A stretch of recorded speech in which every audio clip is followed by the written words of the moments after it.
Quand le manipulateur se présente en victime, le mythe du rejet des personnes toxiques. Un manipulateur qui dit ne plus accepter des gens toxiques. Chers lecteurs, chères lectrices. Aujourd'hui, je souhaite aborder un sujet qui peut avoir un impact profond sur nos relations et notre bien-être, les déclarations d'un manipulateur prétendant ne plus accepter les personnes toxiques. Vous avez peut-être déjà rencontré quelqu'un dans votre vie qui a utilisé cette affirmation pour justifier ses actions ou pour manipuler votre perception. Cette déclaration peut sembler noble et positive à première vue, mais elle cache souvent des intentions bien différentes. Tout d'abord, permettez-moi de vous expliquer comment reconnaître cette situation. Un manipulateur est souvent habile pour se présenter comme une victime, dénonçant les personnes toxiques autour de lui. Il peut même affirmer qu'il a décidé de ne plus tolérer ces comportements néfastes. Cette tactique vise souvent à gagner la sympathie, à établir un contrôle sur son environnement social ou à se dédouaner de ses propres agissements toxiques. Les avantages apparents de cette déclaration peuvent sembler évidents. Qui ne voudrait pas éliminer les personnes toxiques de sa vie? Cela peut sembler être un pas vers une vie plus saine et équilibrée. Cependant, la réalité est souvent plus complexe qu'il n'y paraît. Prenons un exemple concret pour mieux comprendre. Imaginez une personne, Anne, qui se plaint régulièrement de la toxicité de ses relations. Elle décrit ses amis ou collègues comme étant toxiques, égoïstes ou négatifs. Anne affirme alors haut et fort qu'elle a décidé de ne plus accepter de tels individus dans sa vie.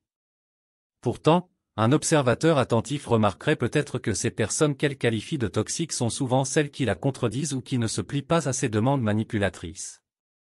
Dans ce scénario, Anne utilise le rejet des personnes toxiques comme un moyen pour maintenir un contrôle sur son cercle social. Elle écarte subtilement ceux qui ne se conforment pas à ses attentes ou qui remettent en question ses agissements. Ce comportement manipulateur peut se révéler préjudiciable pour ceux qui entourent Anne et pour elle-même, car cela peut mener à une certaine isolation sociale et à une perte de relations significatives.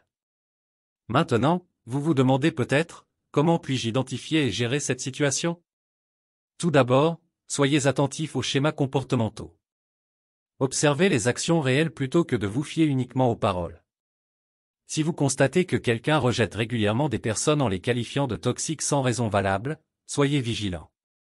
De plus, il est important de développer des compétences relationnelles solides. Apprenez à reconnaître les signes de manipulation, à fixer des limites claires et à maintenir des relations saines. Cherchez également à cultiver des relations basées sur la confiance, le respect mutuel et l'authenticité. Il est crucial de souligner que reconnaître et gérer ces situations peut être difficile. Il peut être utile de chercher du soutien auprès de personnes de confiance ou même de professionnels qualifiés pour vous aider à naviguer à travers ces défis.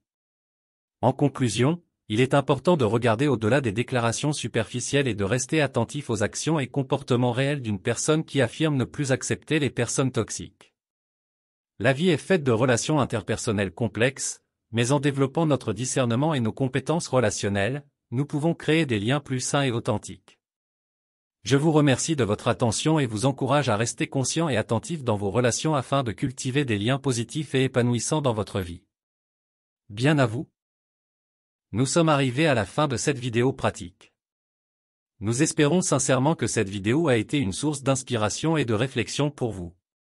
Si cette vidéo pratique vous a été utile, nous vous invitons à la partager avec vos proches, vos amis et vos collègues.